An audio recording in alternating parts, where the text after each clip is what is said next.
Hello গাছপ্রেমী বন্ধুরা, আবার এসে গেলাম আমার ছাদ বাগানে। যারা বাড়ির নিত্য পূজায় ফুল রোজ পেতে চাও তারা বাড়িতে কিছু জবা গাছ রাখবেন, কারণ এই গাছ কিছু পরিচর্যা করলে সারা বছর ফুল পাওয়া যায়। তাই আজ জবা গাছের ভিডিও দিলাম। আজ শনিবার, মা কালীর প্রিয় লাল জবা। বাস্তুতে সাদা এবং লাল জবা খুবই শুভ। শেখার বিষয়, এই গাছে প্রতি মাসে খোল পচা জল বা সবজি পচা জল দিতে হয়। তার সঙ্গে পটাশ বা সুফলা 1 চামচ করে দিলে প্রচুর ফুল পাওয়া যায়। এই গাছে রোগ বলতে পাতা হলুদ এবং মিলিবাগ হয়। মিলিবাগের জন্য শ্যাম্পু জল স্প্রে করলে মিলিবাগ দূর হয়।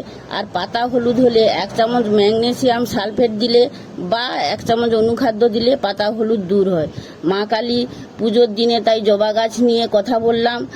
এই গাছ করতে ইচ্ছা থাকলে আমি যেমন বস্তাতে এবং পলিথিনে বা ভাঙা বালতিতে গাছ লাগিয়ে প্রচুর ফুল পাচ্ছি তা দেখতে পেলেন।